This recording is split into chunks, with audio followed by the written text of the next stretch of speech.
Hey guys, Lulu again. Hey, jumping back into pick up where we left off on the laws of the universe. So, because we started off this sort of midway through November, I'm gonna end this book on midway through December. So, I'll try and get through all the universal laws before then. I'm not sure how many we've got left to do in this book, but I will do one each day so that we can get them done. And then for the next book, I thought we could either choose from these two, which is obviously going to take more than a month to read. So we could either go the Book of Pluto or Parenting for a Peaceful World. Both books I feel are kind of really relevant right now, because Pluto's about to, well, it's going to switch over, I think, in 2024 to moving into Aquarius. So I feel like getting to know Pluto a little bit better is going to be helpful at this time. And then Parenting for a Peaceful World, well, goes without saying that this is important at any time, but especially what we have happening on the earth right now, especially with what's happening with children.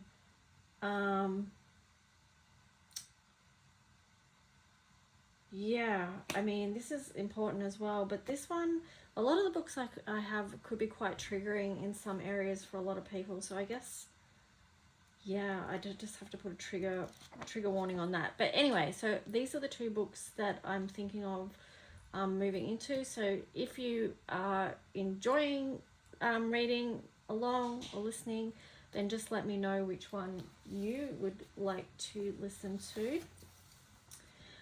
So we're going to go into the law of intuition.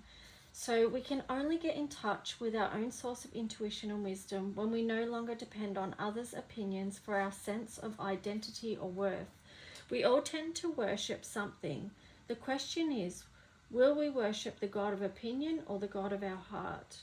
So intuition in this time is really important as well. I found I had less and less to say until finally I became silent and began to listen. I discovered in the silence the voice of God, and that's from Soren Kierkegaard. I'm not sure how to pronounce that, but so we are all here to live in alignment with spiritual laws, but the law of intuition is especially critical for those of us with issues of integrity and wisdom as a strong influence in our birth number. Those of us working with 9 energy. I'm just going to pull this bottle down here because here we've got indigo, and this is a color that relates to intuition. Probably even I feel like maybe this bottle lightened up a bit in color. I'm not sure, but even a deeper, darker blue matches up intuition. So yeah, so for those working with number 9, so the law of intuition can provide need for leverage for those of us who came into this world without a strong sense of identity, center, or inner direction. It also addresses the needs and issues of those of us working 6 who tend to feel, oh my gosh, okay, sorry, I'm getting, I have to say something because while I'm reading this, my mind is letting me know about my intuition is also saying we could also add a book on human design. So if the Book of Pluto or Parenting for a Peaceful World isn't that appealing, then maybe we could go to a human design book. So there's 3 choices. Anyway, back to this. So the law of intuition can provide needed leverage for those of us who come into this world without a strong sense of identity, center, or inner direction. It also addresses the needs and issues of those of us working 6 who tend to feel very sensitive to criticism and who worry about whether we're doing the right thing, which often gets defined by someone else. In both cases, it's easy to lose touch with our own sense of intuition. The God of our heart, because we are so busy monitoring other people's opinions, lacking clear identity, we don't have clear answers to internal questions such as, how do I look? Who am I? How am I doing? How do I appear in your eyes? Am I okay? So we tend to define ourselves in terms of others' attitudes and views. We need approval or support from others for a sense of identity. We define and value ourselves based upon what others seem to feel about us. We remain at their mercy, open to manipulation by anyone who happens to have a strong opinion about how we should act or even who we should be. There's nothing wrong with getting other reference points as a check and balance, or with those asking for someone's opinion. Different points of view can give us greater perspective, but we can't run our life by committee. The people of this world face food shortages, water shortages, and even shortages of intelligence. Okay, I'm biting my tongue there. But there is absolute surplus of opinions. People are entitled to their opinions, but what do these opinions have to do with us? What others think of us is really none of our business. Those of us with unsure sense of identity innately need something to which we can anchor our identity, the way a ship needs an anchor in a harbour. Therefore, we tend to find a hobby, a teacher, a system, a method, or a set of beliefs and identify our opinions with religious zeal or quiet fanaticism. We feel we are our opinions, and so we defend them, impose them on others, feel sensitive about them, and seek others' approval of them, and mistake our own opinions for truth. Sensitive to others' opinions, we monitor them closely and give opinions the power to validate or threaten our own sense of self. We mold ourselves to others' expectations, or we react to our extreme vulnerability by resisting all opinions of others and instead elevating our own opinion as truth. In short, we put our own and others' opinions on a pedestal. We worship the God of opinion. Not all of us call this little God by the same name. For some of us with authority issues, it's the God of authority.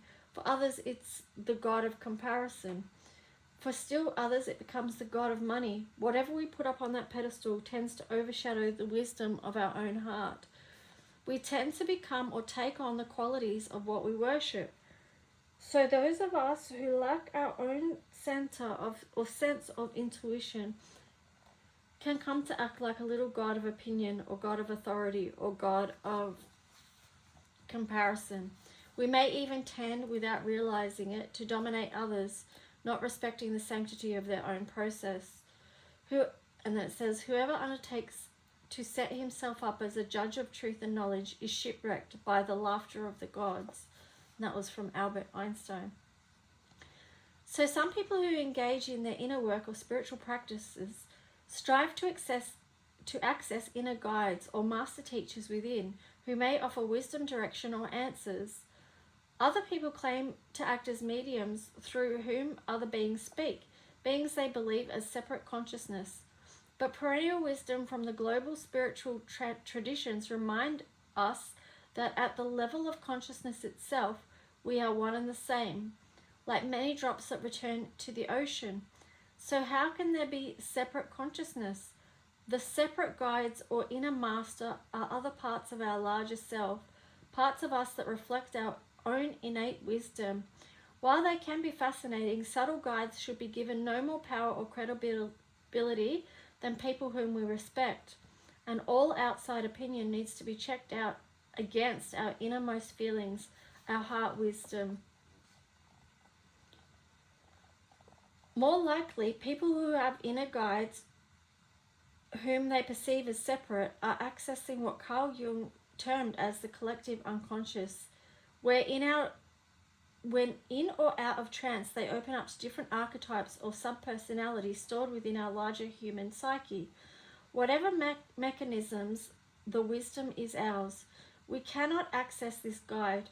However, through the logic of our left brain, which stores the information and data, not higher wisdom, we can access intuition by allowing our heartfelt feelings to link up with and unlock higher mechanisms within our holistic, intuitive right brain.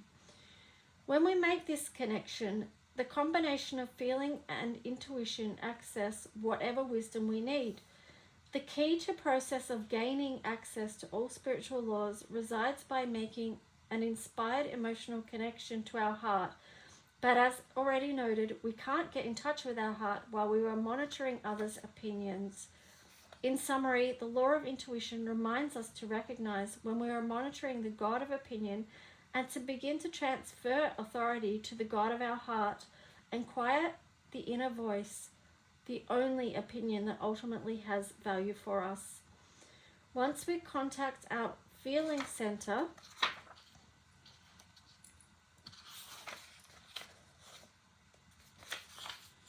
we can then listen to others' counsel or opinions without losing sight of our own intuition. The place from where we determine what is best for our own life and let others do the same. Then we are free to make use of others' views without becoming dependent on them. If opinion doesn't serve us, we can easily let it go. We don't resist or ignore or seek others' opinions.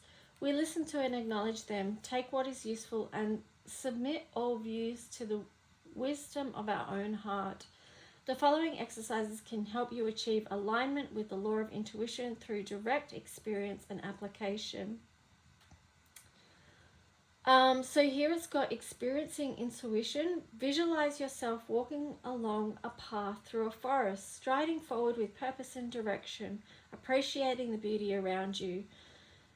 But headed for a specific destination, you feel your sense of purpose. Let me start that one again. Visualize yourself walking along a path through a forest, striding forward with purpose and direction, appreciating the beauty around you, but headed for a specific destination. Feel your sense of purpose and direction. Number 2, to your right and left, you see people calling to you, criticizing and correcting you. That's the wrong way. You're going too fast. You're not going fast enough. You look funny. You'll never be able to do it. Feel yourself completely free of all of these opinions. Continue on, your destination clear. And then number 3, it's got you come to a fork in the road. Several people from your present life, people you rely on, share their opinions with you. You nod in acknowledgement, then wait for deep inner sense. You look at one path and then the other. As people yell out their opinions, go left, no, that's crazy, take the right path. You'll receive an internal confirmation, subtle but genuine, to take one path or the other. You take that path, your life path, and walk on, guided by the God of your heart. And then it's got here, applying the law of intuition, shedding the light of awareness on subconscious tendencies to worship the God of opinion. This exercise provides a path back to center toward a strong sense of self-direction under the guidance of your own inner wisdom. While some of us tend to live under the tyranny of God of opinion, others of us worship the God of comparison or authority or money. This exercise works effectively for any of these. And then it's got number 1, in your bedroom or living room, place a cinder block or cardboard box against a wall. Cover it with some nice cloth and add some incense, flowers, or a candle. In other words, make yourself a small altar. Out of silly putty or clay, model yourself a little statue of a God of opinion or comparison of authority or money. Or if you prefer, buy a doll or character that feels appropriate to you. Place your God of opinion or authority or comparison on your altar. You can give it a name. I like the name Waddle, which stands for What'll They Say, What'll They Think.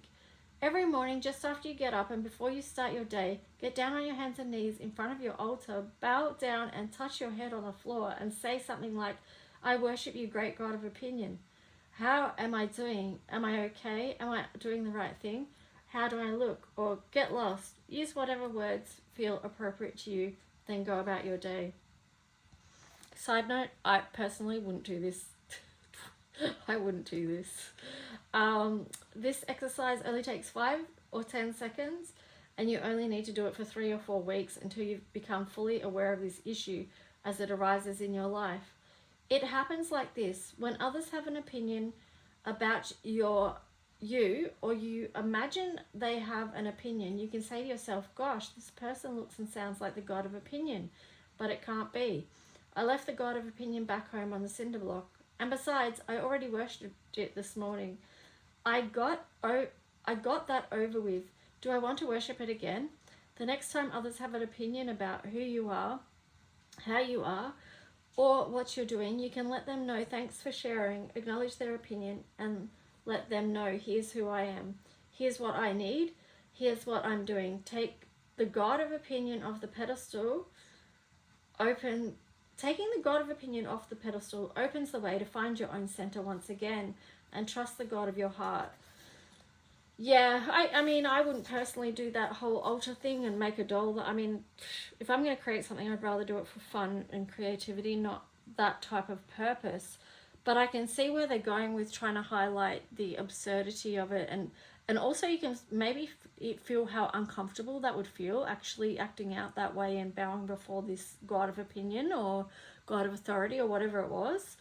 But another easier way to, well, maybe it's not easy for some people, but if you start to bring it into your conscious awareness, sometimes when we have a strong gut feeling or intuition about something, and we want to act on it because we know it's right for us, but others get upset because we know what's right for us and we want to act on that.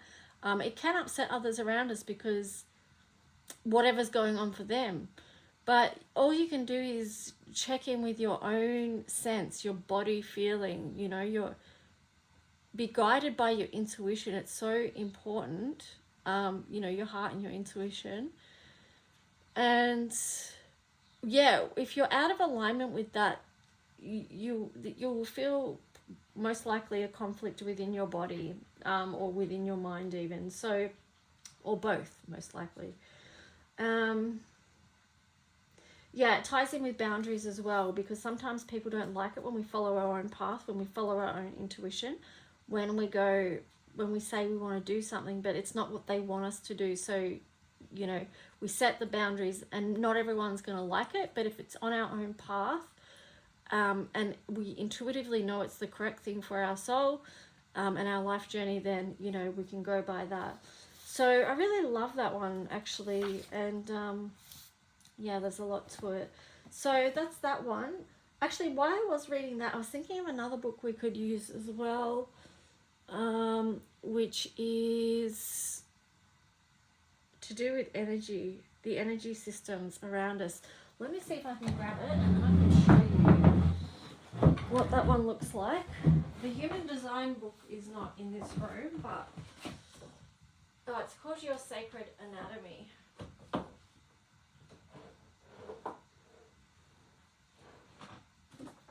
Oh my gosh, I've got so many books we could read from. Like, so many. Okay, so that's Your Sacred Anatomy. An owner's guide to an owner's guide to the human energy structure. So this is quite a big book as well.